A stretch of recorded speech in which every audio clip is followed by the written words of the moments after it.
So I'm introducing Anna Choi. She is the Director of Cardiology and Interventional and EEG Services at CPMC at California Pacific Medical Center.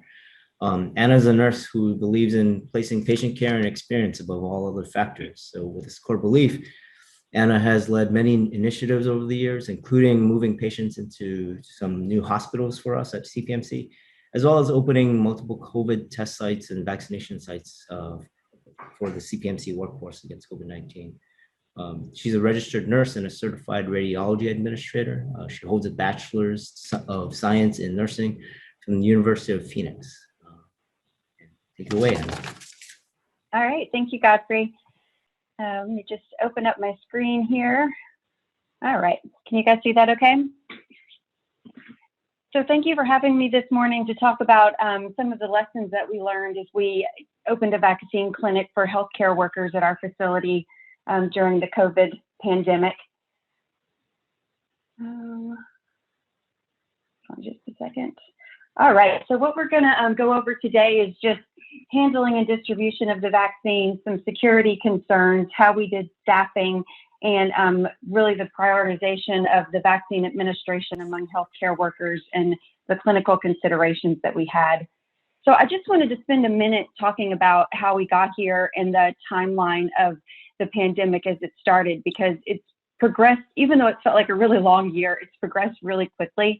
In December 31st, 2019, Wuhan, China reported its first virus. By January the 30th of 2020, World Health Organization declared a global emergency, and on February 11th, it was named the COVID-19 vaccine. It proceeded to go around the globe and really hitting a lot of countries hard. On March the 2nd, Mayor Breed shut down San Francisco and put a shelter in place. And as of March the 15th, the nation really started shutting things down and putting limitations in place. And as you guys know from the news, we've just been increasingly having more and more deaths. As of March 11th, we were up to 526,000 deaths. And the reason why I wanted to highlight this is just really all of this news and going into this was why I felt such a sense of urgency as we went into the vaccinations. How did we get them to as many people as possible, as quickly as possible, so that we could save our healthcare workers and save our loved ones? So it really kept me up nights and 18 to 20-hour days for the first couple of weeks of the vaccine clinic to really work through the logistics and make it smooth. So as of March 17th, we've had over 29 million cases of COVID within the U.S. As of yesterday, we've given 118 million vaccinations, and we're right above 537,000 deaths in the U.S. so far. So we're still at a death rate per 100,000 of 2.55 individuals. So while it's slowed down significantly since we started the vaccinations, we're still seeing some spikes in areas, and there's still that sense of urgency to get this vaccine out to as many people in our country and the world as possible. So when we started this process, the first thing we had to do was get the right team in place to really figure out the various logistical pieces of the process. And along with myself, we had someone from pharmacy, one of our wonderful employee health occupational health nurses who was my partner in crime throughout this, nurse leadership, and of course, infection control. And then we also ended up having security step in because they were a really big piece of this process. So we formed our task force on December 7th. Everything happened really quickly as the vaccines went to the FDA for emergency use authorization. We planned that week prior to December the 10th, created a huge playbook to cover every piece of the process. And then as December 10th rolled around, we started training our hospital staff. We had to get out to all of the physician staff, to the employees, instructions on what the process was going to be, how they were going to get people scheduled, and what process people were going to go in to get vaccinated. So throughout this process, especially on December 10th and December 11th, we had all of these TVs in the room with us, our work group, watching the news, waiting to see if we were going to get emergency use authorization for the Pfizer vaccine, because that was going to be our go point. That was going to be when we knew we were moving forward. So we knew if we got it on December 11th, we were going to receive the vaccine into our house within 5 to 7 days. And there were many pieces of the process that we couldn't do until that emergency use authorization was announced and was put into place. So between December 11th and when we received the vaccine on December 17th, we had to do in-depth management training. We had to get information out to the staff. But then the biggest piece of that was getting the physical location set up and training our vaccinators. I know we were talking about before we started volunteers for vaccinators. We had so many nurse volunteers within our own hospital that it was really hard to manage in the beginning how we got everyone trained and scheduled to make sure we had the right people on board every day. So we received our vaccine on December 17th, and then on December 18th, we started our clinic.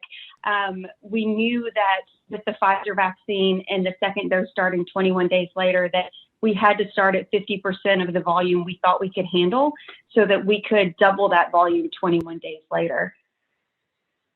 So when the vaccines arrived in San Francisco, they didn't come directly to all the hospitals. They were staged at our two largest hospitals. They went to UCSF and Zuckerberg on December the 15th. These shipping containers are very heavy and very large because of the dry ice and the gentle handling of the vaccine. So they're about 70 pounds apiece, and each of those boxes held 5 trays of vaccine doses. So when we received ours, we got three trays of 975 doses. So we started off with 2,925 doses to start our clinic with, knowing we had 6,500 staff and including medical staff to vaccinate. So we made the decision very early on because there were so many unknowns that we were going to hold on to the second dose allocation to make sure that people were able to complete their process in the time that they were supposed to. We were very lucky in the early days because when vaccines first started coming, they came on schedule and we got our doses. That has since kind of become more problematic. I think someone was mentioning they couldn't get an appointment now or the second doses were canceled. So we still have some supply chain issues. So one of the biggest issues that we had when we were discussing handling of the vaccine was they have to be so gently handled because they have to be kept at such cold temperatures. So the Pfizer vaccine, which was the one that we got, and we decided that we were going to only give that in our clinic since we were getting enough supply. It had to be handled in this ultra low temperature freezer. And we received our freezer the Monday before we started clinic. So it was a lot of things that caused some anxiety, but we got our freezer in. The Pfizer vaccine has to be kept at -80 to -60 degrees Celsius to remain stable. So each one of the vaccines has a little bit different handling requirements with it. The Moderna can be stored at a slightly higher temperature. So the Pfizer vaccine, and I'm going to focus primarily on Pfizer because that's what we gave throughout the process. The Moderna received emergency use authorization the day we started our clinic on December 18th, and we planned to bring it in if we had to with that supply, but we ended up being fortunate enough that we could just stick with one vaccine. The Pfizer is 2 doses of 0.3 mL given 21 days apart, and the Moderna is 2 doses of 0.5 given 28 days apart.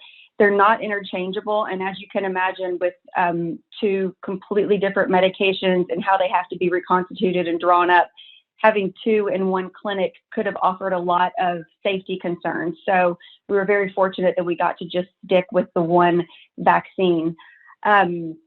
The recommendation so far from the FDA and the CDC has been that the 21 and 28 days is your recommendation for getting your second dose, but you have a 4-day grace period on each side where you stay in the optimal window based on the research.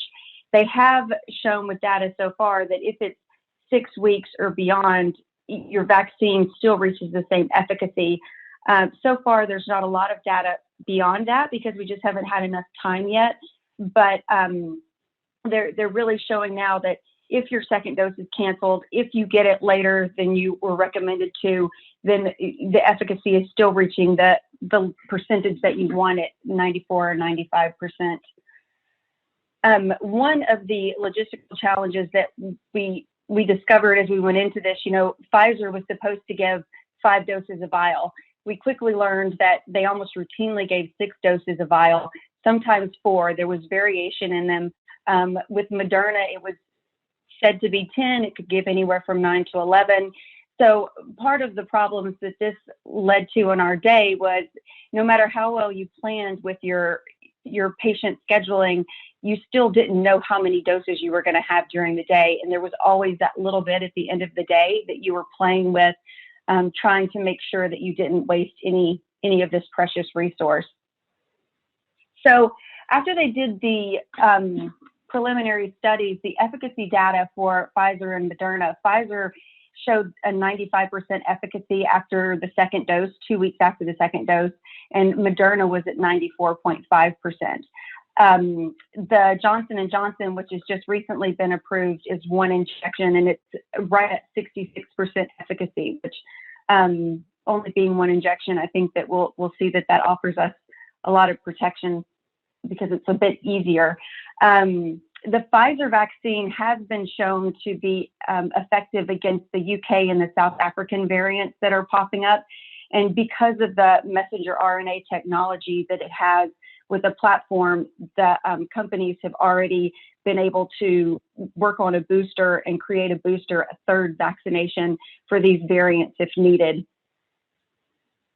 So when we first started the clinic, contraindications were a little bit different from the CDC because the vaccine hadn't been broadly given yet. So they've evolved as we've gone through, which everything with this process has evolved as we've gone through. Now, really the only contraindication for not having the vaccination is if you had a severe allergic reaction to your first dose.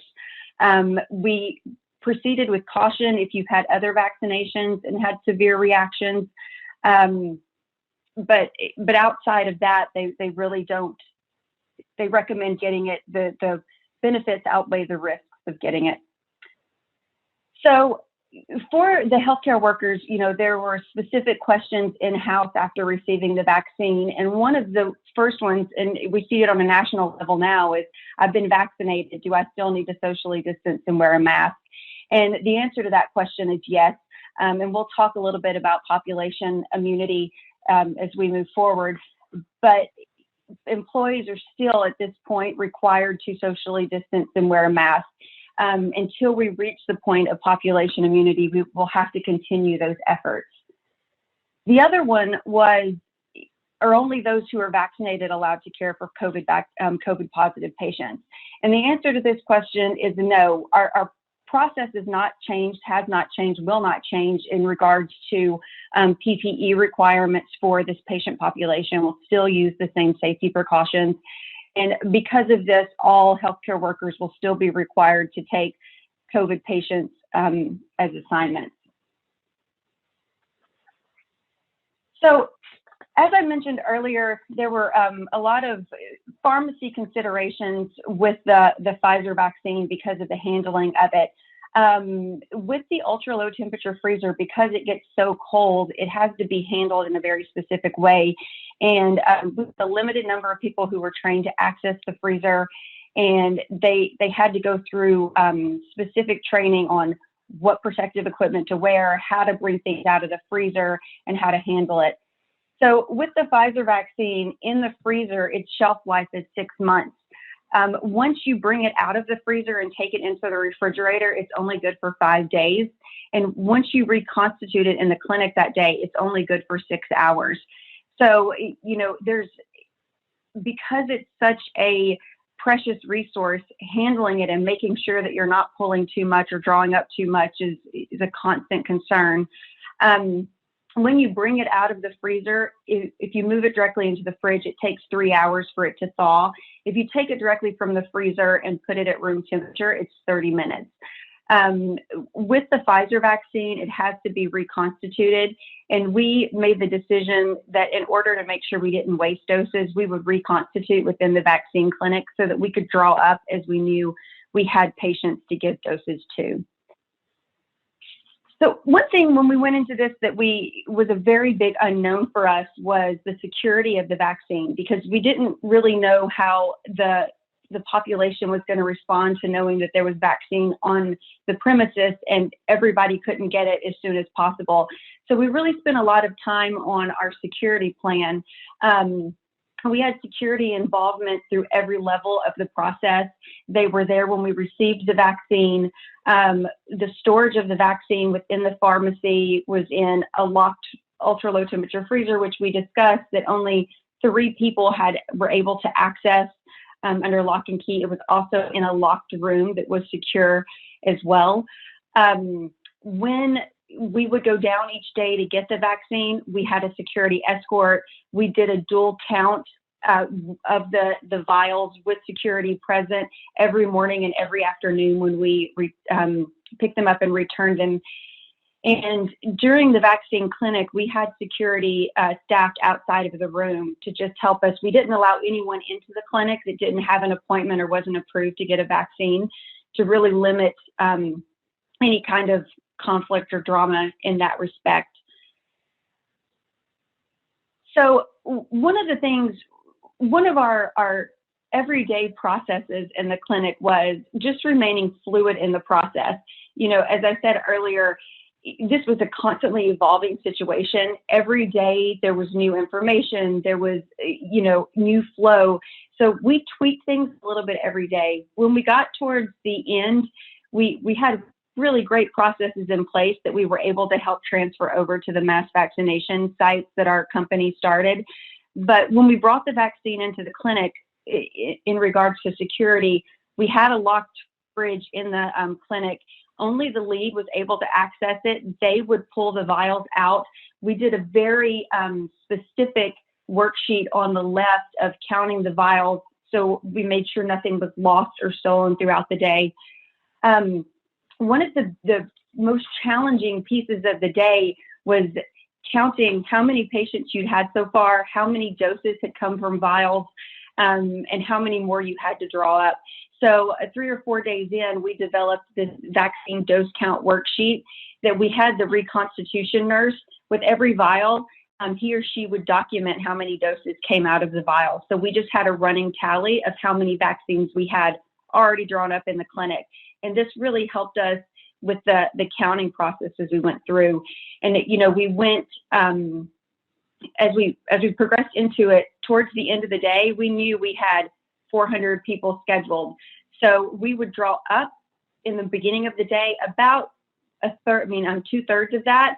And then as the day ended, we would really slow things up and start drawing up doses based on who was coming in the door. Because surprisingly, and they're seeing this a lot in the mass vaccination sites, there's a lot of no-shows for vaccines. People really seem to still be waffling about whether or not they want to do it. So in the beginning, we had a lot of people walking in and wanting to be added in, but as we went through the process, we had more and more no-shows, and our count became more critical each day. So, as with how we're doing general population vaccines, we did prioritization of vaccinations within the hospital. So we had a tiered deployment that we went through, and luckily our system helped us kind of categorize each level of vaccinations. We wanted to make sure that we were getting the vaccines to the people who were most at risk in the beginning, and then marching out from there. So when we originally started with our ED staff, our respiratory therapy, and those handling COVID-specific patients. We quickly kind of ran into the second category of acute nursing floors and anesthesiologists because we had to run groups at tandem, so we weren't vaccinating too many people in one group at a time. So if you, the picture on the right is Dr. Alexander Lamb. He was our second vaccination that we gave. He is one of our ED physicians. So after we went through those first couple of days doing these vaccines, we knew going into this that The risks of side effects with the first vaccine were minimal, but with the second vaccine, there was reported that there could be quite significant reactions. And we were really concerned about vaccinating our entire emergency room staff in the first 2 days, because then they have to be in the same window for the second injections, and there could possibly be a lot of sick calls. So there was a lot of variables that we had to balance in those first couple of weeks, in addition to everybody wanting to get it immediately. So it was a fine dance in the beginning to get everyone through in an organized fashion with those considerations that we knew would be on the back end. So this is just kind of a brief overview of how we did the staging of the vaccination. So as I said, we did our healthcare workers in the most critical areas first. And as we went through the phases, within a couple of weeks, we were to our IT and our biomed and those that are in the hospital with us but don't exactly have direct patient contact. So because of the unknowns that we had prior to the emergency use authorization, a lot of things couldn't be done until that was completed or approved. And one of those things was the build of our electronic health record. So that was, I think we finished the build right at 48 hours post December 11th. And we used that to then create standard work and processes for training of our vaccinating nurses. So as I said earlier, we saved half of our doses for the second dose.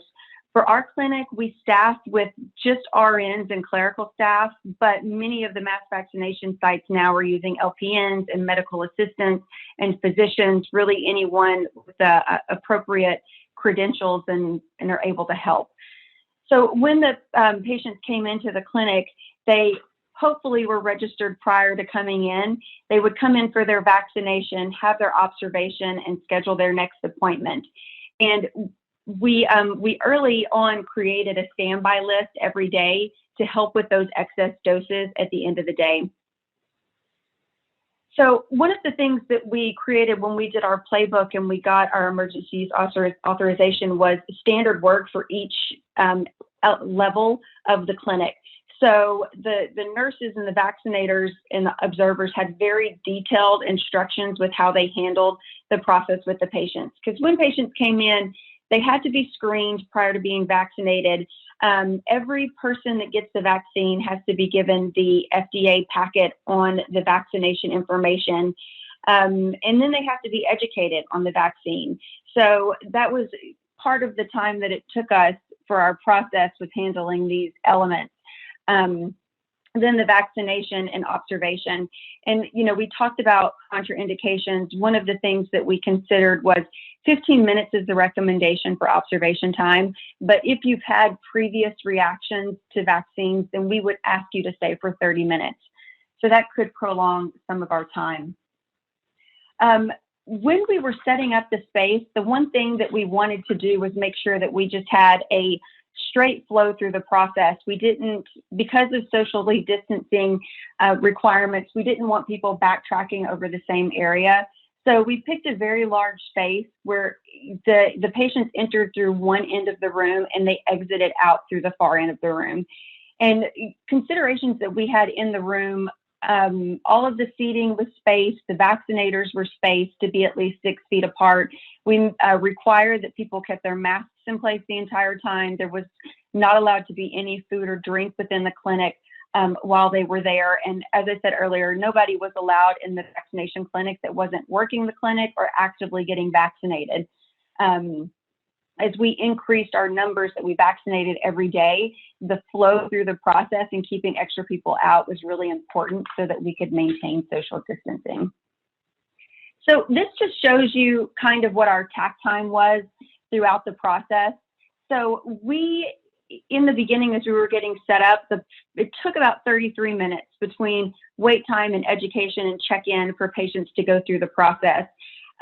We really kind of varied between this from 25 minutes to about 40, depending on what the wait time was prior to coming in. So we knew based on this information how many patients we could get through the process at a time.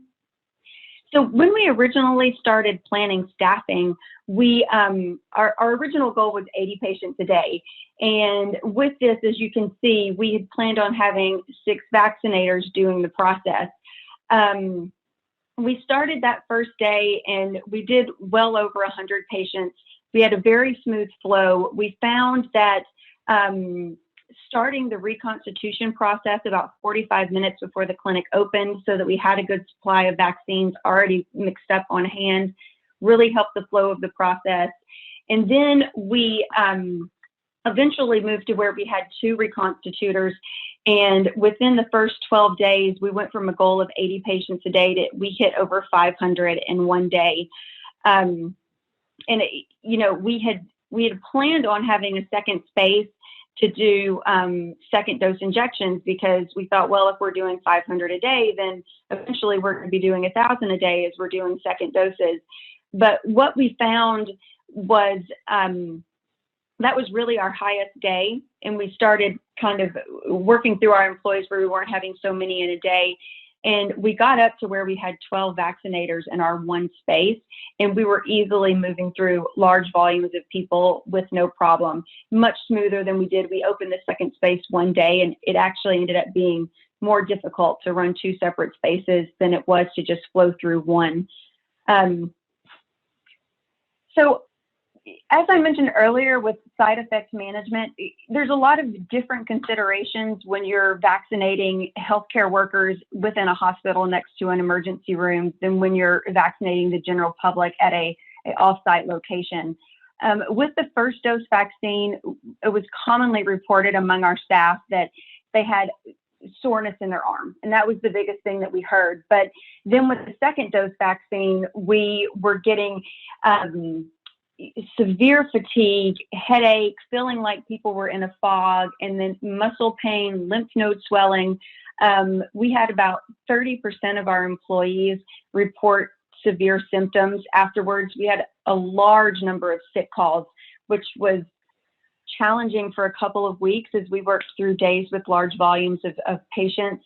I was constantly telling my peers that, well, if you had severe side effects, then that means the vaccine is working great. Like you're building up all of these excellent antibodies. So that's good. Have a day in bed. You've got great protection. So we asked everyone that came into the clinic to take the information for the VSafe tracker with the CDC. And for any kind of side effect that they had at all, they needed to report it to the CDC so that they could track and gather that information as we collect safety information on the vaccine. And then internally for our employees, if they needed to call out, it was just the normal process. We didn't do any internal collection outside of the CDC on side effects. So, outside of the prioritization of how we gave the vaccines, how to schedule it was really one of the most challenging pieces of the process. As I said, we had 6,500 employees and physician staff and students that we had to organize through this process. And we only had a few days to try to come up with a plan as we got started.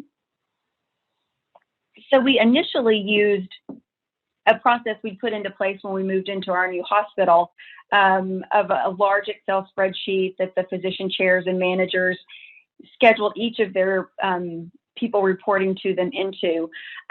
We quickly learned as we increased our volume that we could handle every day. And as we went through the process, that the Excel spreadsheet was just too manual. It was so much work. And so we moved to the booking site to have people do self-scheduling. And the great thing about the booking site was that it also sent a reminder for the second dose. So they would get a text reminder that their second dose was coming up. So that ended up working out really well for us, as well as it required people to put in their phone number and contact information. So when we completed our list for the day, we had phone numbers readily available if people didn't show up.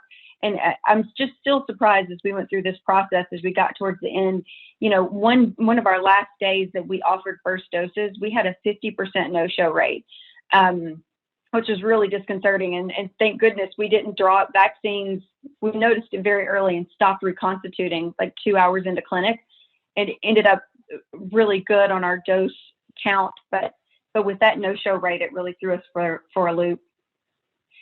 So internally and on a national level as well, communication is such a huge piece of the process. We had to do a lot of various communications with staff. We sent out emergency system communication to let people know vaccine was available, that they would be working with their managers or chairs to get scheduled.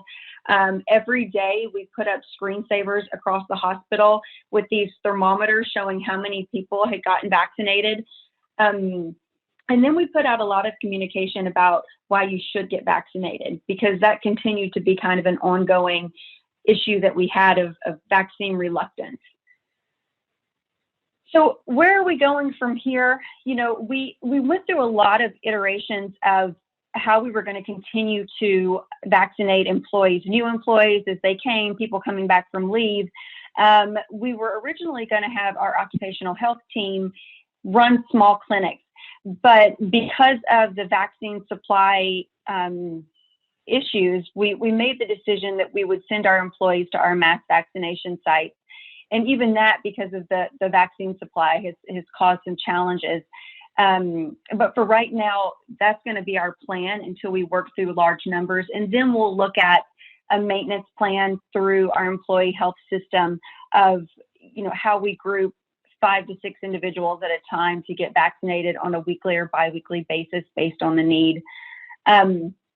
You know, with the mass vaccination sites, especially in San Francisco, because of the disruption, it started with the storm in Texas, and it's kind of proceeded with supply chain issues since then. Vaccine supply every day is just spotty. You know, they've had to cancel so many planned scheduled appointments for first doses, for second doses.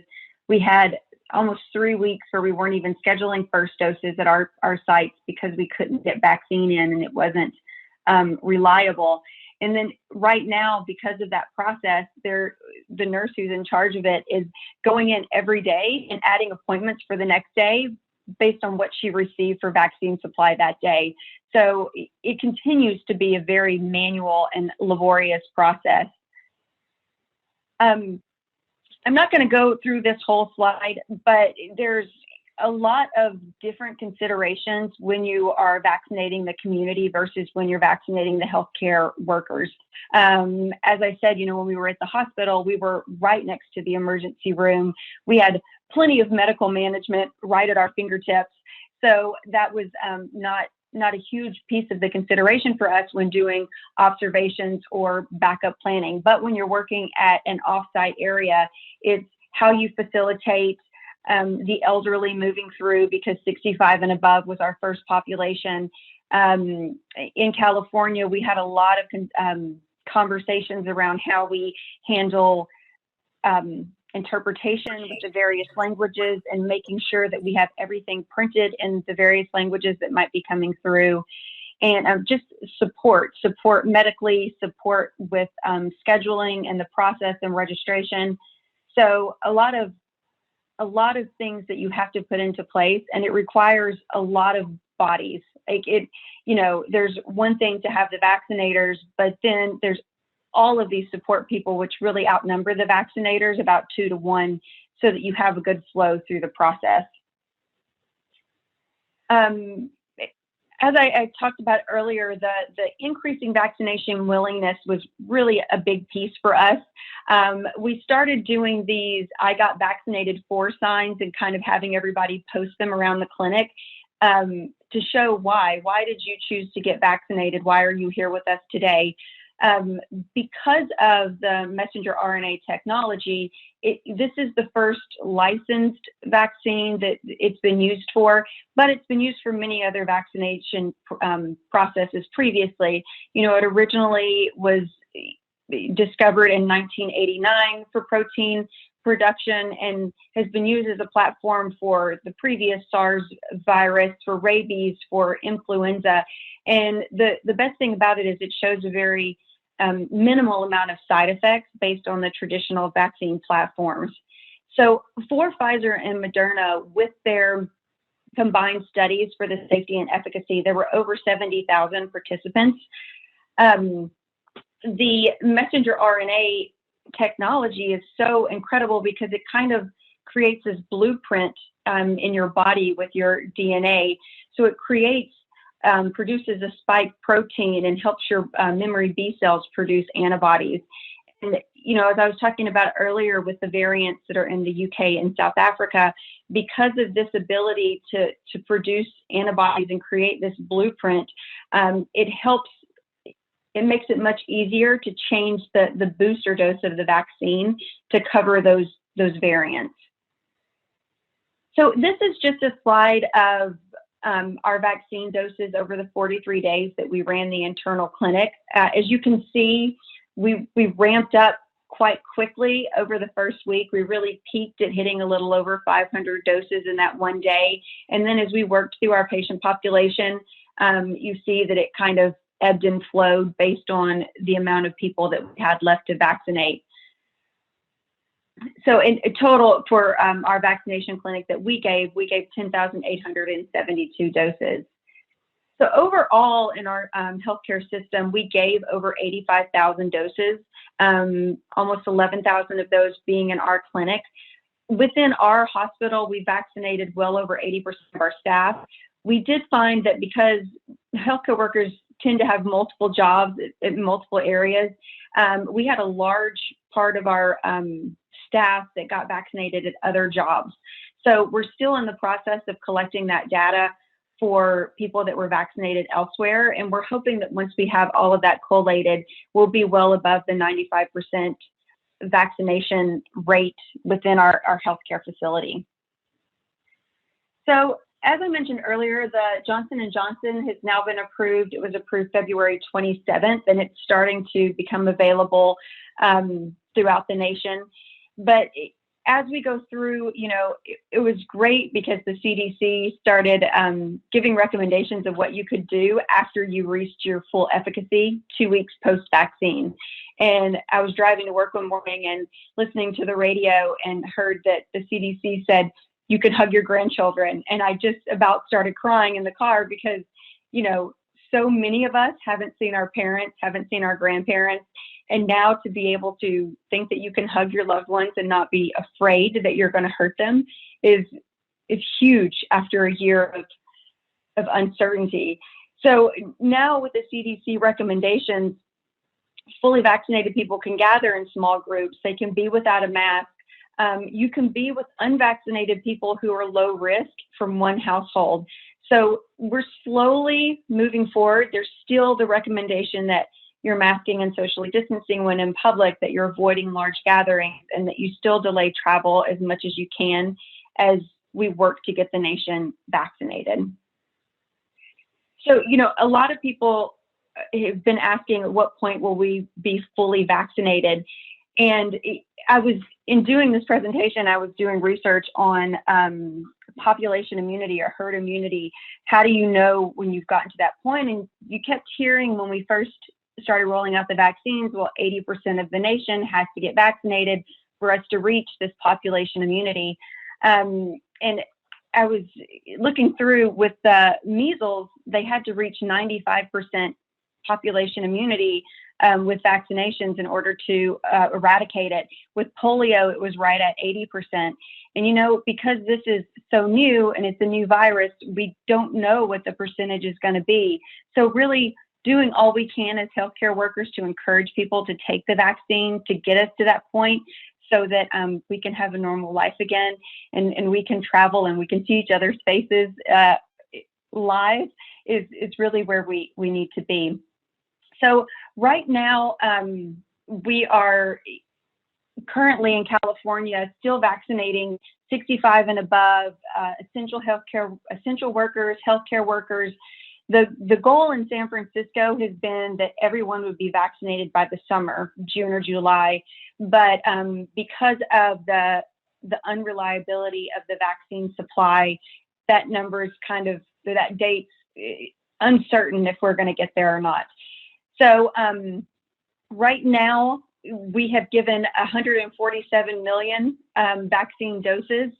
I'm sorry, 113 million vaccine doses have been administered, and we've had almost 150 million delivered across the nation. So we're doing a really good job in giving them as we're receiving them. So, in the very beginning of the vaccination process, there was concern that there were so many doses that were out there and they weren't being given. I think that over the last couple of months, we've worked through the initial logistical challenges of how we get them out of freezers and into arms.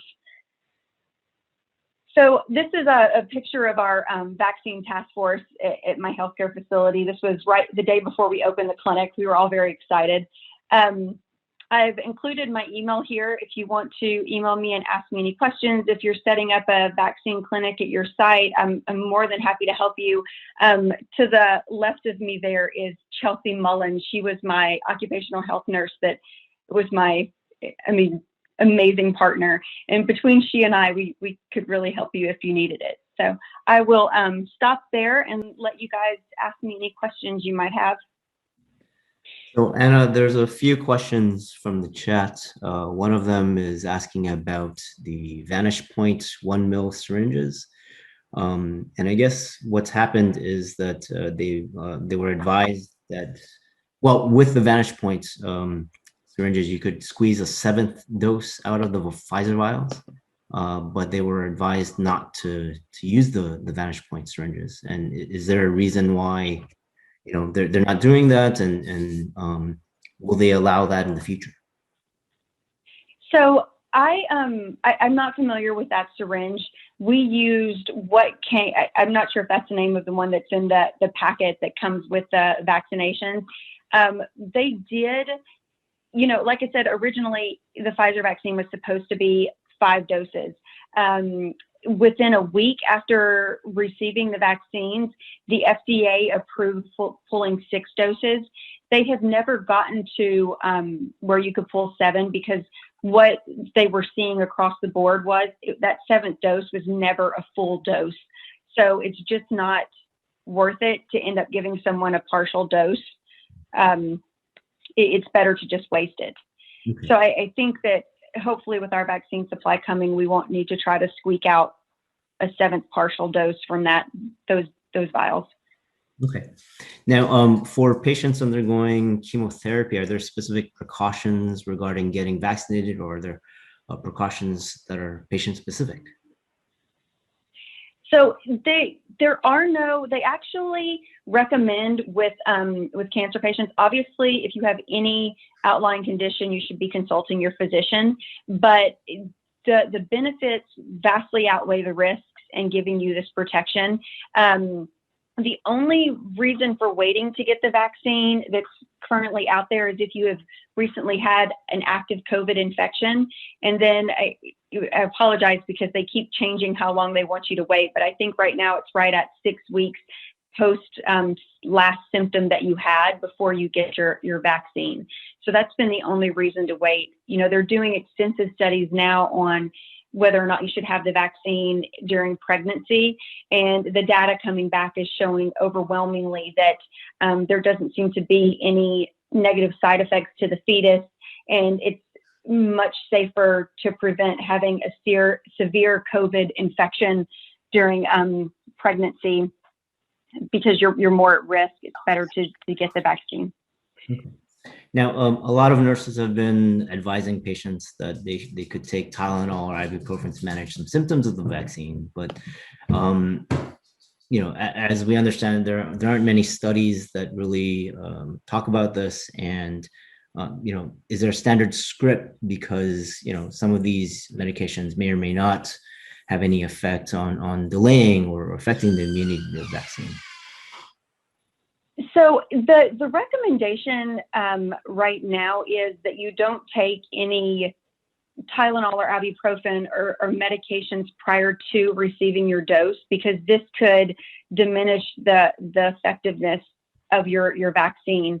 The information that I read recently was taking Tylenol post receiving the vaccine for any side effects would not affect your vaccine dose. But it's when you take it preemptively before your vaccine dose that it could cause you issues. But, as the question mentioned, this information is still kind of uncertain as we're collecting data. but that's the current recommendation. Now, was there a lot of vaccine reluctance that you expected among healthcare workers? And do you know the reasons why there were no shows at the appointments? So we had, we had a small population. I would probably say about 5% of our population within the hospital were reluctant. And what I really saw towards the end in that day with no shows was that was our last day we were offering first doses. We added it on to capture the people that were still outstanding. And that was the group of people that weren't sure whether or not they wanted to take it. We had small pockets within the hospital that the whole group were against having the vaccine because there was one very vocal person in their group that kind of persuaded everyone. And most of the arguments that I heard or the reasons why were it's a new vaccine, nobody knows about it, it wasn't well tested.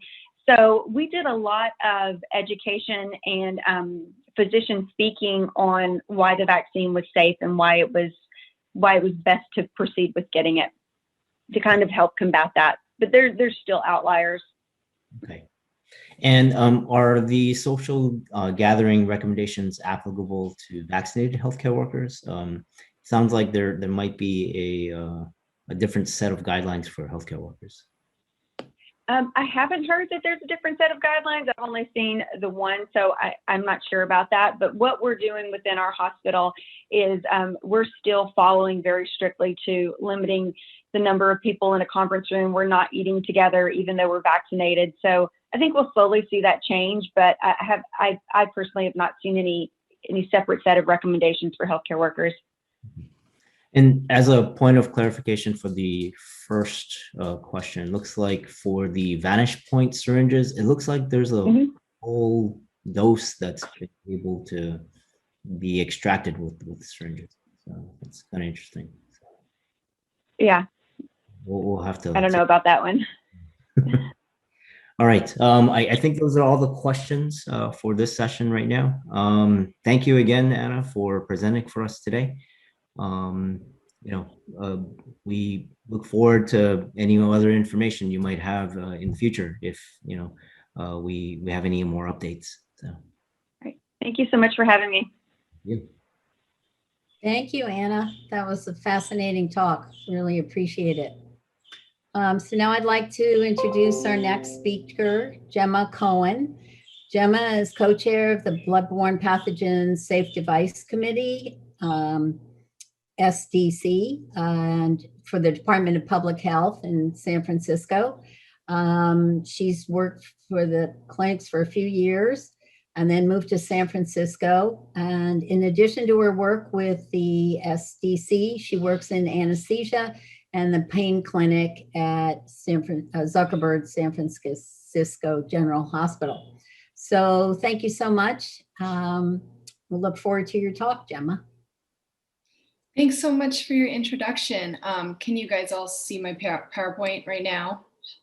Okay, great. Yeah, I want to say thanks to Noni and Godfrey, the CECRAOHN leaders, for inviting me to present today, and our host, Soo-Jung Lee. Thank you so much for having us. And Anna Choi, thank you for that talk. I've been working in the vaccine clinic at the General as a vaccinator, so I really appreciate all the information that you've given us. And I really admire all your work because I have seen how complicated it is to have all of those different things you're thinking of and balancing them. So thank you. So as Noni mentioned, I am the co-chair of the Bloodborne Pathogen Safe Device Committee. We just call it SDC at the San Francisco Department of Public Health. And I'm also a brand new member of CECRAOHN. So I'm very excited to be part of this community. So I was at the University of Iowa before. Half of my nursing career was in critical care. And then I moved to San Francisco, like she mentioned. And then when I'm not doing nursing related activities and it's not a pandemic, I play a lot of music. I sing, I play bass and tour with musicians. And it's been great to be able to utilize my creative side with Safe Device Committee for the last 2.5 years. That's when I first became chair. And it's really fueled my passion in creating a safer workplace for my colleagues in the greater SFDPH network. I just wanted to share, we've been talking about our puppies right before it started. So I also have a puppy. So I was just going to show you guys my puppy. This is our puppy Rorschach, because she has like an ink blot test on her back, but we call her Rory for short. But you know, it's pandemic, so it's been so nice to have our furry family members around during this time. Anyway, let me go back. You can see my, oh wait, I don't think I shared it actually. Okay, there's my puppy. All right, let me get back to the PowerPoint. Okay, so let me get to the next slide. So goals and objectives for this talk. I wanted to give you a general idea about what SDC is and does and how we came about. I had originally intended to just show you how we built a most recent database to track our sharps in the hospital in case other networks would like to emulate something similar. But I think sharing more details and specifics about our current projects and objectives will give you a better picture of how we use and collect data. I hope that this will encourage the greater occupational health nursing community to think about how these ideas might translate to your own hospitals and health networks. I'm going to start by showing an introductory video about what needle stick injuries are. This video was made by dental clinics, so there are dental specific examples mentioned, but the information is most generally translatable to any healthcare setting. Needle stick injuries are a common occupational hazard among all healthcare workers, including you. It's estimated that 600,000 to 800,000 needle stick injuries occur per year in the United States alone. In the Oral Health Center here in IMU, we have had a total of 20 reported injuries from the year 2012 to 2016. There may have been many more unreported incidents. But what is a needle stick injury and how can it be prevented? Needle stick injury is defined as an injury caused by contaminated sutures, hollow bore needles, or any sharp instrument that has broken the skin, causing bleeding. Here are some of the ways it can happen. Scaling, giving local anesthesia, suturing, endodontic treatment, passing instruments, wiring. It's not just dentists or dental students who are affected. All healthcare workers are at risk, even those not in direct contact with patients. For example, a used needle that is not disposed of correctly may injure the workers that handle the waste. Why should we be worried? An injury from a contaminated needle exposes healthcare workers to bloodborne pathogens that can cause serious infections. The most commonly transmitted pathogens are hepatitis B virus, HBV, hepatitis C virus, HCV, human immunodeficiency virus, HIV. Of these three pathogens, only HBV can be vaccinated against. HBV has the highest risk of transmission, ranging from 6 to 30%, while HCV and HIV have an estimated risk of transmission of 1.8% and 0.3%, respectively. So, how do we prevent needle stick injuries? Okay, so like they said, 600 to 800,000 sharps injuries annually, and then 385,000 approximately at hospital-based healthcare areas. So that number didn't include the rest of the healthcare network. Let's see, and then these are just, let me get to the next page. Okay, so there are a lot of unseen and medical costs for having a potential exposure. And it can be very traumatic for any employee. I'm just going to show you a couple short videos of some stories.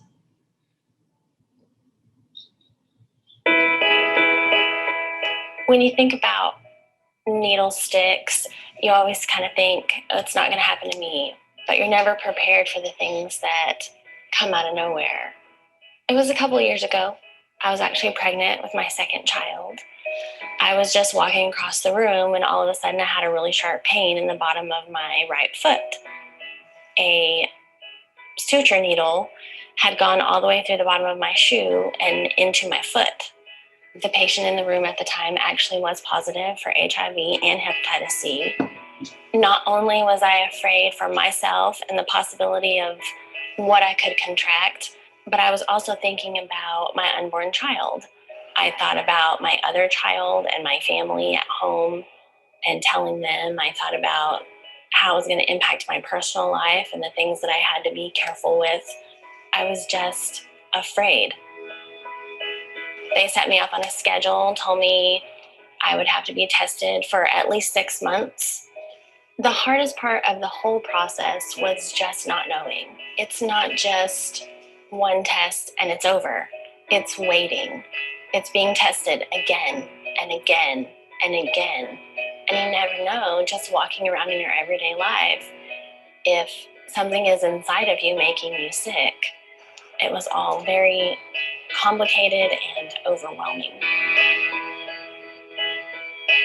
Thankfully, after all of the 6 months worth of testing and all of the negative results, they were telling me I didn't have the disease. There wasn't a chance I could pass it to my child. However, it's not gone. It's not ever gone. I don't ever not think about it. It's still there in the back of my mind as something that I went through. And quite honestly, not everyone is that lucky. You know, it could have turned out very differently for me and my child. Needle stick safety is important because it's not something that someone thought up one time as just another rule to follow. When you go through something like this, it really brings it home to you about why you do it, why it's so important, and the effect it can have not just on you, but on other people around you. We have these things here in place for a reason, because maybe someone just like me, has gone through this, and we are trying to protect you and trying to protect those around you. So even though it may be more difficult, you make a difference.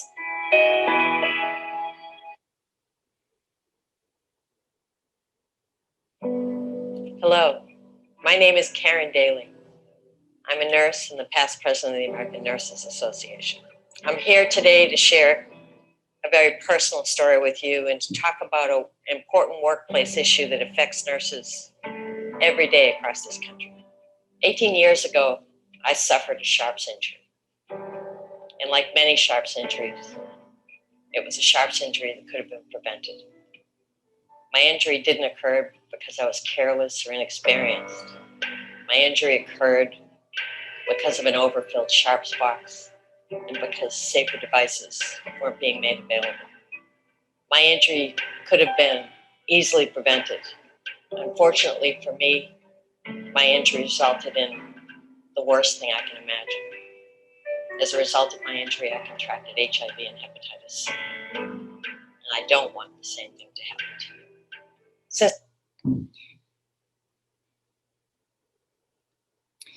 So there are many, many stories like the ones shown, which is why our work preventing this from happening to as many people as possible is a huge priority for us. Our particular patient population at the General, a lot of these bloodborne pathogens exist. So it's all the more important to protect our workers from contracting anything. Let's get to the next page here.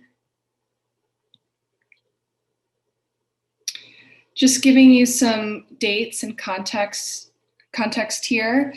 OSHA was created in 1970 and the bloodborne pathogens standard was developed in 1991. And then in 2000, Needle Stick Safety and Prevention Act was signed into law.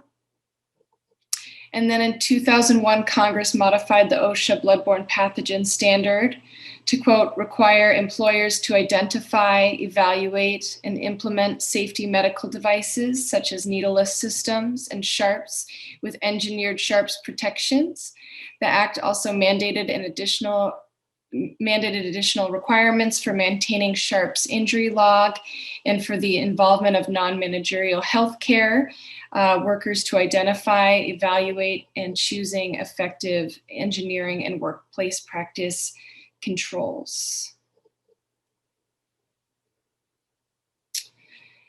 So Safe Device Committee was started in 1999 to ensure that our health network follows these standards and other Joint Commission requirements as well.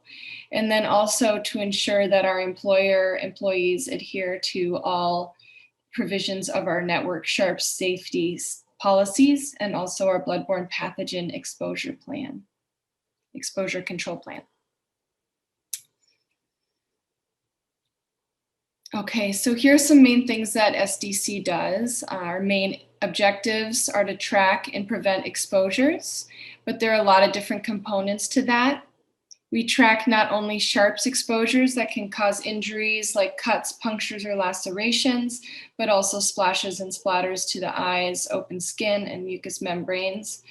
We also track all of the sharps in the San Francisco Department of Public Health that do not have safety mechanisms. We call these sharps non-safety devices, NSDs for short.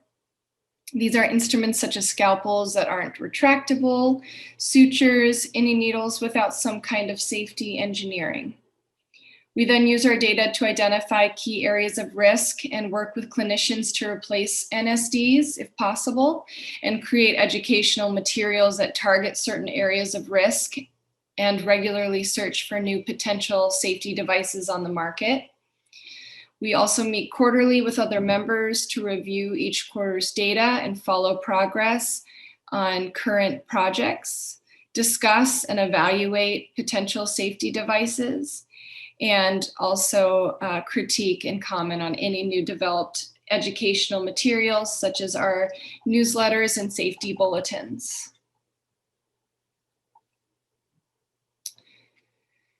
I'm going to start with how we get our exposure data. An employee has an incident. When an employee has an incident, they call our blood and body fluid exposure hotline, and that gets routed to employee health. And in addition to all of their assessments, intakes and assessments, they also have the employee fill out our occupational health exposure form. I'm going to zoom in on the next page. So as you can see, it's very dense. There's a lot of information we're gathering from this document. And we have been, we continue to hone and refine these questions on these forms. So to allow for better quantifiable data, you can see it has basic questions such as where and when the incident occurred, what type of injury and exposure, the fluid type the employee was exposed to, any source patient status as far as bloodborne pathogens, and let's see, all those kinds of details. And then we also have added some questions recently, such as what department or service where the incident occurred. This is more for physicians and residents, but I'll go into more details about how this additional category was very helpful for us in targeting our safety education. This is just farther down on the form. As you can see, there's more specific information about the device that was involved with the incident. And we also asked the employee to mark any additional contributing factors in the exposure. As you can see, assistance training, posture, PPE, not enough PPE use, sharps disposal, etc. And then also their opinion on what could help prevent this incident in the future.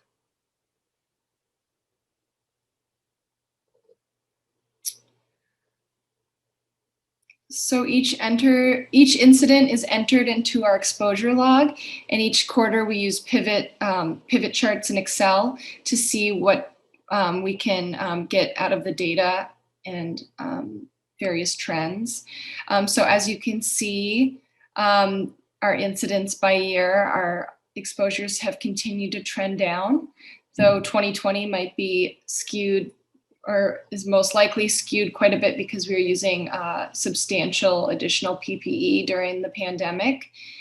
So that has very much contributed to reducing our splash and splatter exposures. You can also see where our incidents happen by job title. So residents and nurses are the highest injured employees.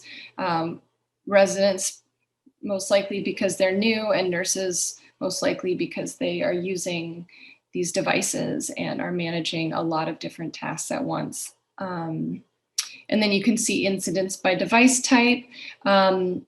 Needle syringes are the most often used, involved, followed by sutures.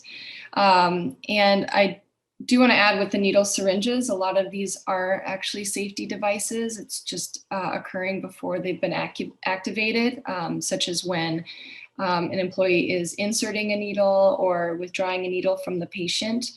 That's why our educational targeting is so important. And just having safety devices isn't all that you need to protect an employee. I'm just continuing with our 2020 data. Although our forms don't include very many procedure specifics, last year we were able to standardize additional procedures based on employee descriptions. And we've been able to open up a new level of detail that we've only just begun to tap into.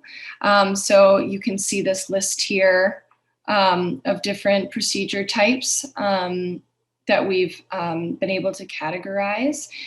So we could, for instance, look at only needle syringe injuries and see where those injuries are most often happening during insertion, during disposal, during device activation, maybe cleaning the workspace or devices left behind, things like that. And then also it might be different between residents versus nurses. But do I have to use this? What's that? Oh, Angela's unmuted. Did you want to add something, Angela? Angela's my co-chair also. Well, this is Angela, my co-chair. She's going to answer questions at the end with me. So thanks for saying hi anyway. All right. Let's see. Let me get to... Where was I? Oh yeah, so all these things help us prioritize our new projects and identify important areas of training. Let's see here. So as I mentioned with our occupational health exposure form earlier, we've been able to classify every resident and physician service, and we've been specifically trying to target the OR because that's where most of our injuries happen, understandably so, since that's where they use the most very sharp instruments. But you can see how different it is depending on service as far as what injuries are occurring. So with anesthesia service, you can see that needle syringes continue to be the highest area of risk, where with the orthopedic service, it's suture needles. And you can also see that with the incidents by service, I have also included operative support services that include RNs, surgery techs, and MEAs, because they're similar in what tasks that they do. And then facility services are separate. And I've also started to extend that to the greater hospital area. So critical care support services, emergency department supportive services, and things like that. So we can see where injuries are occurring based on setting more specifically, because like I said, different devices might be used in those areas and different levels. Other factors could be more of a risk depending on which setting the employee is in. And then I'm going to go into more educational uses for this data later. All right. So another part of our SDC's tracking is to keep a log of all non-safety devices within our network, which is updated every year. It allows us to keep tabs on where non-safety devices are being used, if there's a potential to replace these devices with safer devices, and encourages unit leaders to annually reflect on whether or not each non-safety device is still necessary to be stocked on their unit. So every year, nurse managers submit a list of currently used NSDs and justify their continued need for them. So in the past, we've used a paper system that an employee updates and scans and emails or faxes back to us every year. So in 2020, we launched a new online log to track devices. We spent 2018 and 2019 developing it. We call this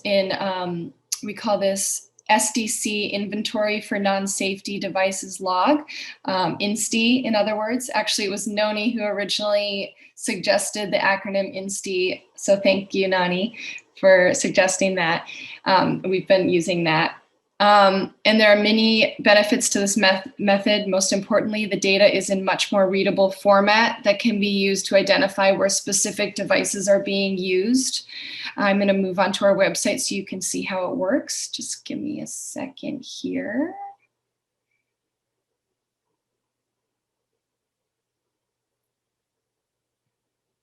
New share.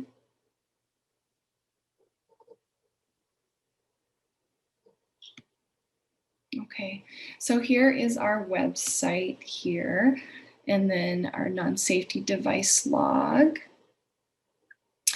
So we start by asking whether or not a location has any non-safety devices, and it has a definition here. It's any object without an engineered safety mechanism that can penetrate the skin, including but not limited to needles, scalpels, sutures, and knives. So there are quite a few of our units that don't use any non-safety devices, like our pediatric units and our psych units. They might not stock them, or they just have all safety devices.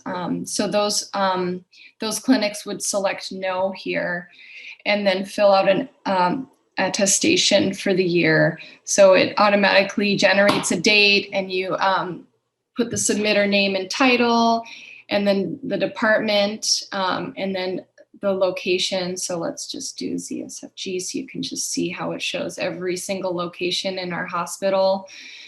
And then they attest, no, my unit does not have any non-safety devices, and press submit. And this way we know that that clinic has reviewed and made sure that they don't have any non-safety devices. For the employees that do have non-safety devices, they would select yes on this page. And then they would start with step one of the 3 steps.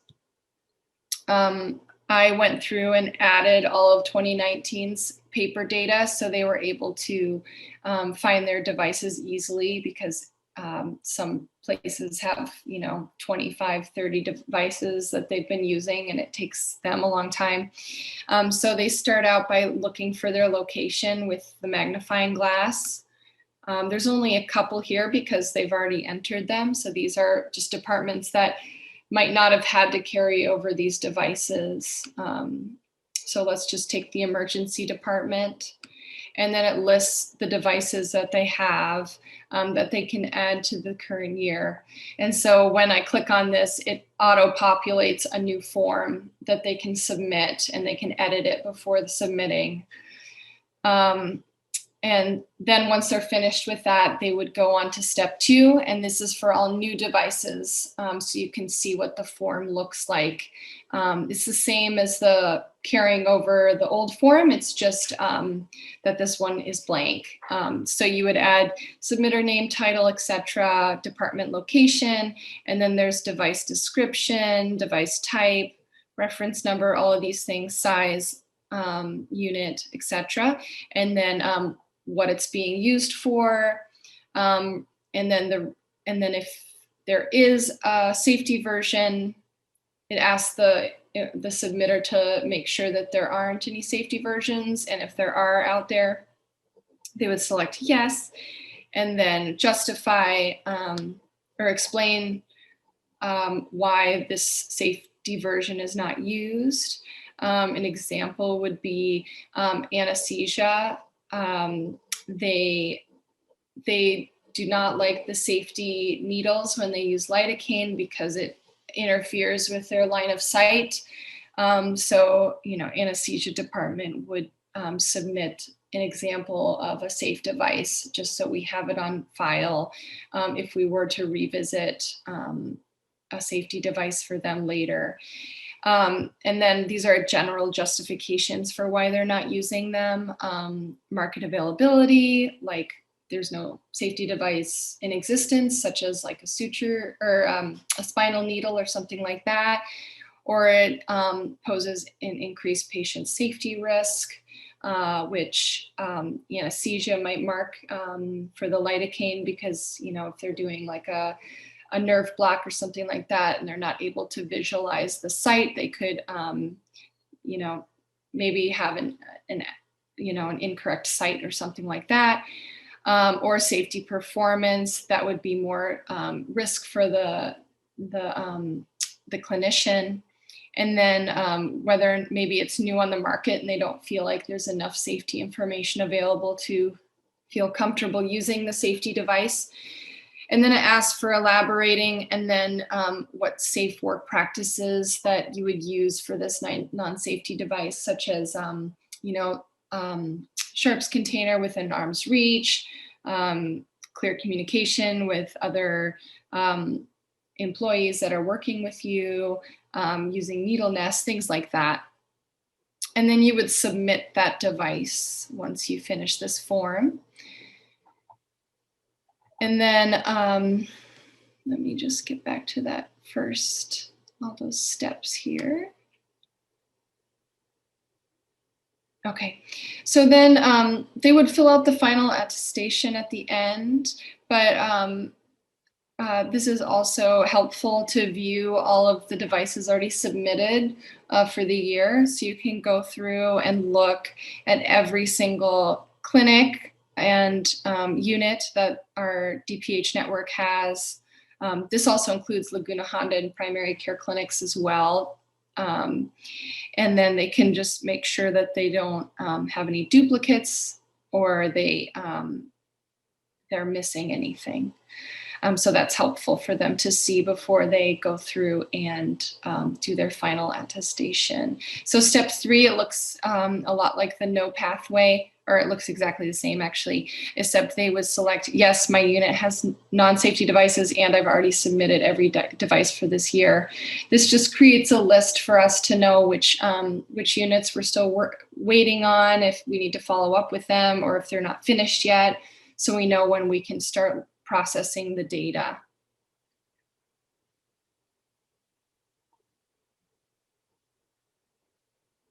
So let me get back to my PowerPoint.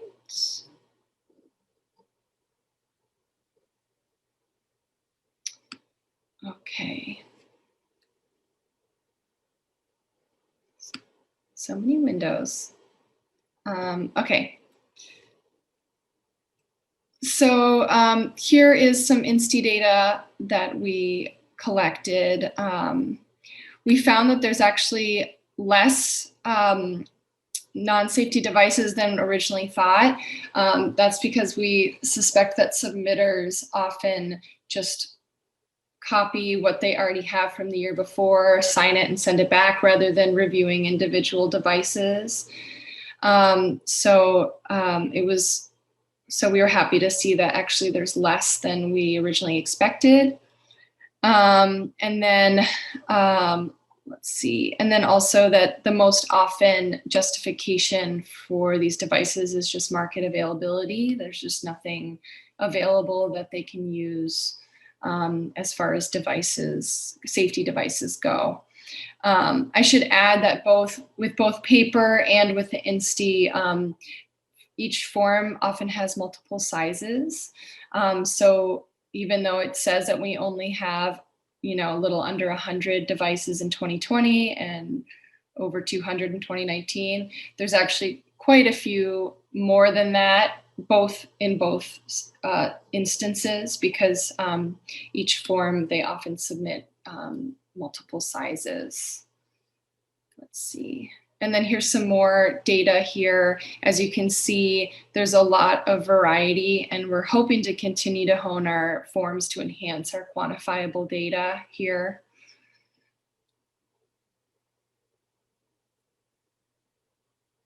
Here's some positive outcomes from our INSTI data. We've had a lot of reports of user satisfaction. It's just easier to enter these devices with the online format, increased accuracy and quantifiable data. Usually it takes us 5 to 6 months to collect all of this data when we used to do the paper version, but now it takes 2 months, and that was me doing it not very aggressively. We could probably get it done in a couple weeks. And then our response rate was 93%, and in the past it's been around 65%. So those are all positive outcomes. And with the increased accuracy and quantifiable data, in the past with the paper, we've only been able to print out what they've sent us and keep it in a binder. So we weren't really able to get a bigger picture of what our non-safety device use is throughout our network. So there are some limitations with this, this type of database, but these are actually similar to the paper in some ways. So like I said, filing devices with multiple sizes under the same submission. So we have an inaccurate number overall of how many devices we have. And then we have some inconsistent labeling of submitted devices, and it limits our quantitative data. And like I said, we're trying to continue to hone those forms and limit more free text entries, so and increase drop-down options to help with that. It also excludes the OR and processing departments. For the OR, they just send us a big document list of all the non-safety or all the sharps that they use, and then they justify them as a big document because they use hundreds and hundreds of devices. So we're thinking that, and just the magnitude of that is just, there's just no way for one manager to submit all of those devices. It would just take so long. But we are hoping to start having individual OR services submit these their devices in the future and justify them. So like ophthalmology service would just list all of their devices, and think that could most likely cover most of what the OR has. And then the processing departments, they should only contain devices that are used by individual locations. So they should be already covered in other areas in the units and in the clinics. So I also do auditing every 2 weeks in non-pandemic times with the environment of care rounds.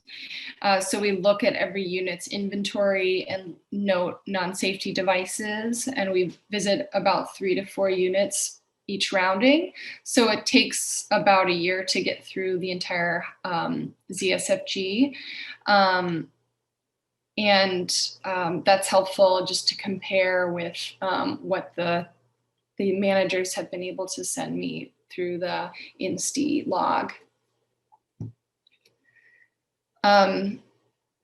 This just shows how we choose our educational targeting and trials. So the exposure data, as I started with, this is able to show what devices are causing injuries. And then INSTI data is able to target all locations using a specific device. And then we are able to contact all of those locations at the same time if a safety device became available. For example, we were looking at non-retractable scalpels, and there were actually only 2 units using them. This is excluding the OR. So pathology was one, and I contacted them individually, and we reviewed all the safety options for scalpels, and they had tried them in the past and found that they're actually more dangerous because of something about gripping the retractable device. It can slip, and they need something that's, their hands are closer to the sharp area to make very specific cuts in what they're doing for pathology. But the dental clinic at Laguna Honda, I was able to contact the director, and they asked me to send samples. So I contacted the our vendor, and we sent them samples of all the sizes of suture or of scalpels. And we already had them on file because of our log, and they decided to swap all their scalpels out for retractable ones. We did that in 2020 before we collected last year's data. So we were able to even see in 2020 where they didn't have any scalpels on their log that were non-safety.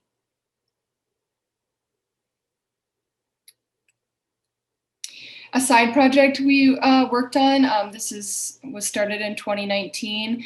We looked at the most common customized kits that we use in the hospital, and we found the ones that contain non-safety devices, and we were able to collaborate with clinicians to modify these kits and make them safer.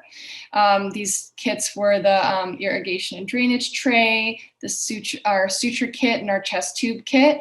They had lidocaine ampules, they had non-safety needles, and they had some non-retractable scalpels in them.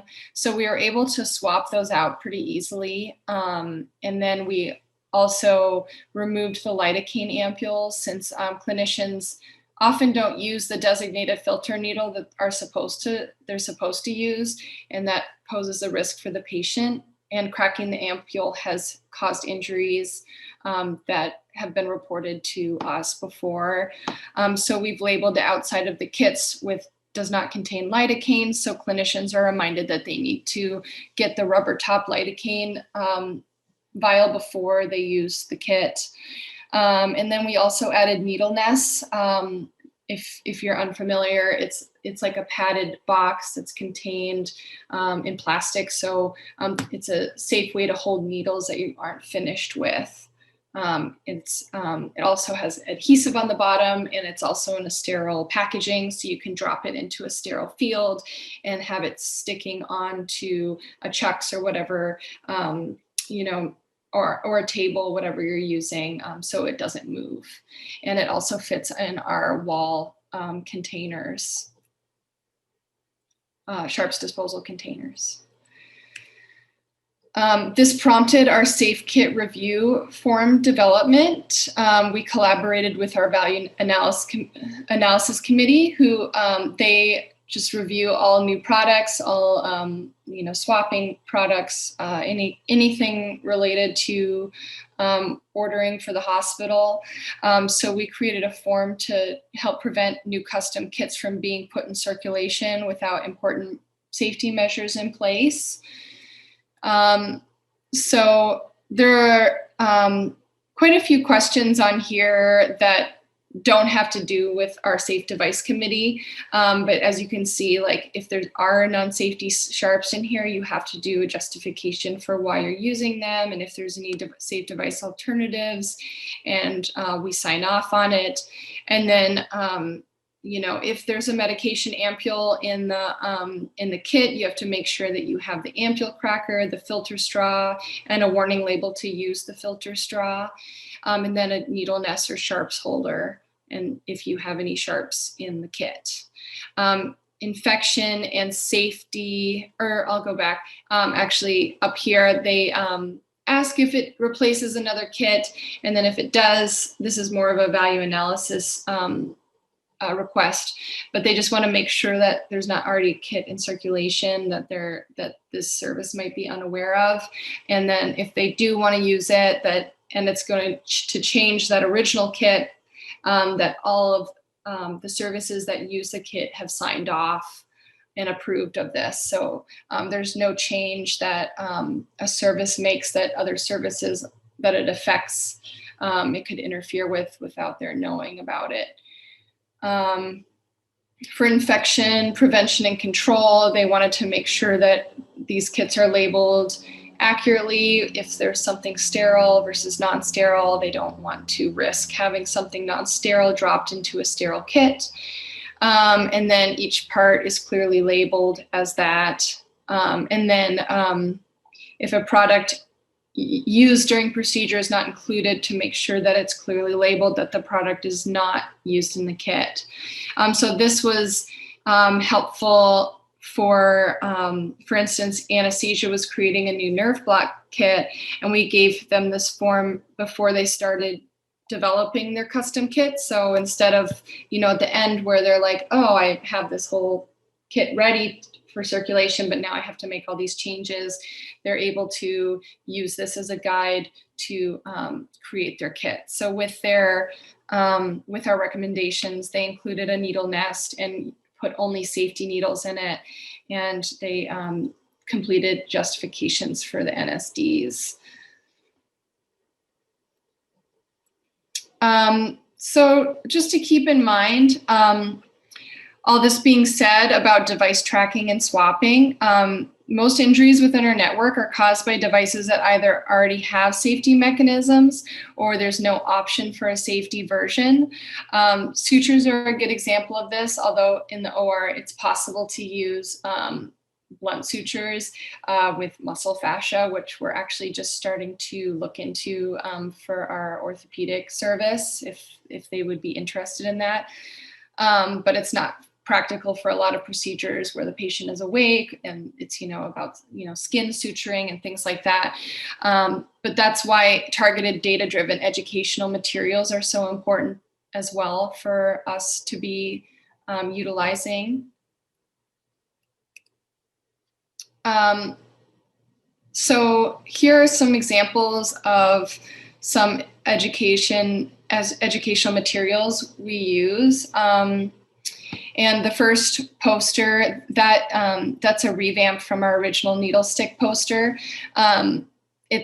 We changed the name to Blood and Body Fluid Exposure Hotline to make sure it included exposures that didn't just involve sharps, because we were concerned that possibly an employee might not report a splash exposure or not realize that the needle stick hotline was also for those types of exposures. So we renamed this and simplified the steps for what to do if you do have an exposure. We made sure we had a lot of these posters up at our vaccine clinics, because we haven't had many injuries for our vaccine clinics, but we've had maybe 2 or 3 so far. And then here's our splash exposure campaign. We found that 26%, this was from 2019, we found that 26% of all blood and body fluid exposures in our SFDPH network were from these splash exposures. This just has some simple ordering information for the most commonly utilized, face shields, goggles, masks with face shield, etc. And just a reminder to always use face and eye protection when you're at risk for a blood or body fluids splash. And we're hoping to use our data that has been showing, last year, that how much we've reduced our splash exposures with the PPE use for COVID, to hopefully extend that use, even if hopefully the pandemic becomes not, and COVID doesn't continue to be an area of risk in the future, to standardize some of these protocols to protect our nurses, especially who are the most often getting these splash exposures. Just this year, we released a sharps disposal safety campaign, showing that 1 in 5 injuries occur during the sharps disposal process. And it gives some general education on how how to dispose of sharps safely, and then just reminding clinicians to never leave sharps for someone else, and recapping should never be happening. We still have events that happen that are from leaving sharps behind and recapping incidents as well. So we're trying to reduce that from happening. Let's see. And then our safety bulletins also have a one-page educational report that goes into more details. So we start with prevalence. These are injuries happening after a sharp has been used and before a sharp is safely inside a designated sharps container, identifies areas of danger, and how to prevent these incidents happening. So starting with before the procedure, things to do to prevent these types of incidents, such as visually checking the sharps container and adding a needle nest to the sterile field, depending on the procedure, to hold sharps.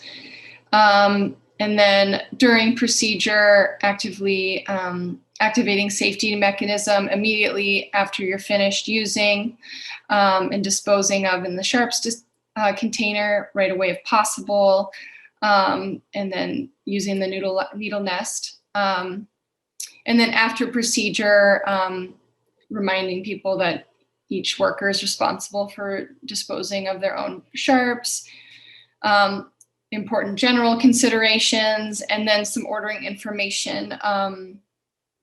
Here's that needle nest. It's a very small picture, but some considerations as far as size and usage.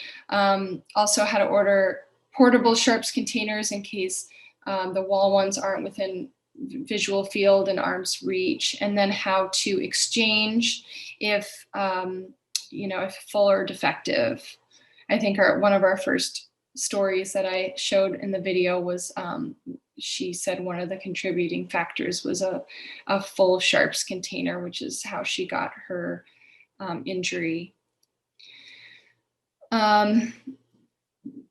So let me get to here. So we've started to target OR services since the OR has our highest level of injuries and the causes vary greatly depending on services.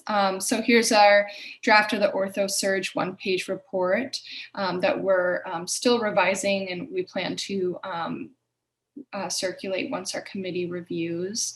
I collaborate with the leader of resident education. So she is in contact with all of the residents that come to the general hospital. So she's able to distribute this type of data easily to each service. But it starts with some OR data highlights, just talking about how prevalent injuries are in the OR, and that suture needles are the most common device causing these, and then more ortho-specific data. And let's see, you can see here that orthosurgery is the highest service to have injuries.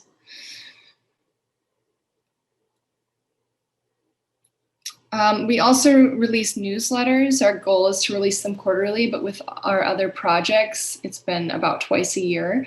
The newsletters show an update on our current projects and SFDPH injury data. These are sent throughout the whole Department of Public Health network. Here's our most recent newsletter that we're about to release.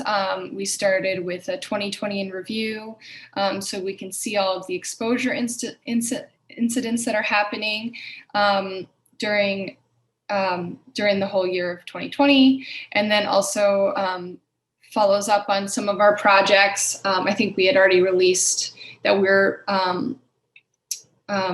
doing our new campaign for sharps disposal, but now our needle nests are available to order through our processing department, and it gives a few educational data points here for people to go over.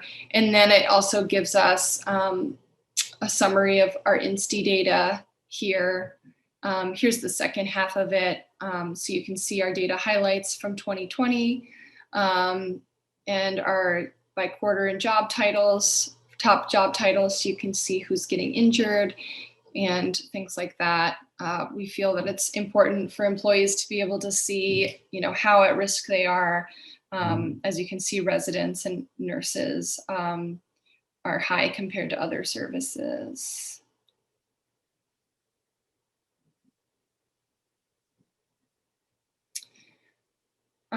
So I hope it's been helpful for you to see what we've been working on and how we're addressing our exposures within our network. Some main points, besides how important it is to be protecting our employees from these incidents, is that factors contributing to exposures are multifactorial and vary greatly depending on title, role, and setting. And expanding quantifiable data allows for more specific targeting with education and safety device trials. I hope that some of these ideas will be translatable to your own health network. Here's some references. Unfortunately, the first 3 citations are only available within our network. But if you'd like to contact me, I'm very happy to go through anything again with you, through screen sharing, if you'd be interested in that. These are just my top links as far as help for various SHARPS related information. So CDC, their healthcare, their SHARP safety for healthcare settings. There wasn't much time to go into specific details about conducting device trials, but they have a really excellent workbook that guides device trials in a standardized format. They even have drafts of emails, how to approach different, units and locations and things like that. Very, there's just so much material, so many different documents and recommendations in that workbook that are really helpful for that specific part of reducing exposures. And then OSHA just has all the basic info about the needle stick prevention standard. And then ISIPS, I don't know how they pronounce it, but that's the most comprehensive list I've seen of safety devices, though I think it's a little outdated, but it's the most extensive I've been able to find as far as safety devices. And then again, if you want to contact me, please don't hesitate. That's my email address. And then I just want to thank CECRAOHN again. And Angela, I think, is going to unmute her mic to answer any questions. She's a nurse manager at Occupational Safety and Health, and she has been working on this committee much longer than me, so she might have better answers or be able to give more context than I can. But thank you guys so much for listening. And yeah, thanks. Thank you, Gemma. That was amazing. There's a lot of detail in reducing exposures, more than some of us think sometimes. We have a couple of questions in the chat. One of them is, what are some of the largest barriers to obtaining safe devices? Is it cost or technology or practicality? So how do you sort of go from you identify you need to change a procedure to the end of the story where you purchase safety devices? I would say the biggest barrier is clinicians being comfortable with the non-safety devices that they're already using. So there's resistance in that way. And I would also say that, approaching individual services, it can look like the number is low as far as exposures occurring in those services. But to try to get them to understand that, these injuries are so different depending on job title and setting. There's no, one way to help reduce these exposures. So trying to help clinicians see that this is a priority, even if, their department doesn't have a lot of injuries that they can see. For instance, ortho service in the surgery in the OR, they have like 3 to 4 injuries per month, but they are the highest service in the OR. So it is really important that we target them, but for them to understand that, you know, even though their number seems low, it does contribute substantially to our overall numbers. So those are a couple things that I found that are the highest resistance. Yeah. Yeah, and I also think there's times where we see a need for a certain device, but the need might be low. And it's difficult to get manufacturers to work with us to create a product if they're not going to be able to really make a lot of sales from the product. So sometimes what we find we have to do is sort of adapt other products to be used. When in reality, the employee would be much safer if we could work more closely with the manufacturers to develop something that works for that particular procedure. Yeah, an example that I'm thinking of to add to Angela is our kits. Their safety and that the actual introducer needle that goes into the patient is safety. But the needle on the other side, it's a 14 gauge needle that goes into the vacuum glass canisters, is a non-safety. So we have had injuries from the residents that are, you know, from their first canister going to their second canister, having an injury, puncturing that second or third or fourth canister when they're doing a paracentesis. So it is an exposure because there is, you know, the fluid from the patient body fluid. But I've, you know, contacted them many times, and they are, we want something that, because they can't activate a safety device because they need to continue to use the needle, but we were hoping to have some sort of like large vacutainer like needle, or something that is like a blunt, like a more blunt needle or something like that in the kit instead. But it has been very hard to get anyone to have any interest in working with us to modify that kit, since it's used so vastly around at least the country. I don't know if outside the country as well. Another question from the chat is, are there pictures of devices by the unit in case the healthcare worker can't remember the type of device when completing the report of injury? Pictures of the device causing the injury, you said? This is Bev's question. Do you want to elaborate, Bev? Yes, it was the ones involved with injuries, so that you have accurate information. Maybe it's just we don't have that level of detail on our form, and so I try and get that information from people when I'm seeing them for a bloodborne pathogen exposure, and they don't remember. Yeah, you know, we have that problem too. We used to have, in employee health, we used to have one person designated to the exposure hotline, and we were able to get really thorough data, but that has been a barrier for us to try to get all of that information, because that's something that we would want, you know, right when they call. So it's fresh and it's, you know, right there with them. So that's also something that we are dealing with as well. On our form, we have it requested to have the name of the device, the manufacturer, and the reference number. But yes, there are definitely times where we're not getting that information.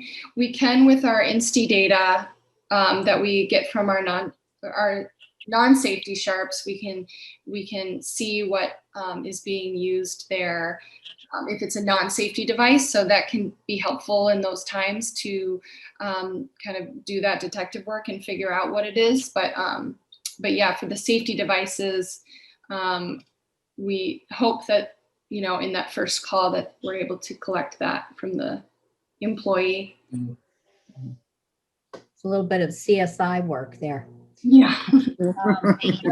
Another question from Bev. Have you seen any incidents with suture holder malfunction? Do you ever ask vendors to intervene on product changes?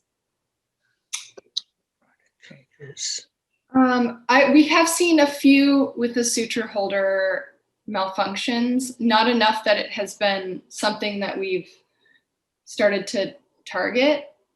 Usually the most often place where sutures are causing injury is actually when they're directly using it on the patient. From our kind of expanded data we've been looking at, that specific from, their description. But we haven't looked at that. Yeah. What was the second part of that question? Well, do you ever ask vendors to intervene on product changes? I mean, they can learn from your feedback as well. Yeah, we try. It's really hard because the person that's usually kind of the salesperson is so disconnected from the actual design team. The main example was that paracentesis kit. I tried for maybe a year and a half to try to get to the right team to discuss this, and it's very different. There's a lot of barriers to that. Yeah. I don't know if it would be different if it was a smaller company. The other example would be there's the Easy Point syringes for retractable technologies, and it's really nice in that you can activate it and it retracts and it doesn't take up a lot of room, and it can be used for something like lidocaine where you don't use the entire amount of the medication before you activate it. It would be nice for needles where you have the they say kind of having a hooded safety site. But for patient, if it's retracted while it's in the patient, and then also that there has been some splashes with it. So we've asked them about have you heard of this happening? And the salesperson seems very unaware of the issues, which makes me feel they're very separate from anything as far as data that they're collecting. So that is a good question, and I would like to. I'm just about to start visiting the Easy Point syringes again to kind of see if there has been any differences in the last couple of years since we looked at them, because they tell us that they continue to modify and make them more safe and usable, but I haven't done that yet. I remember it was probably back in the 80s, and maybe Barbara, you remember this. There was someone who was very interested in Sharp's products.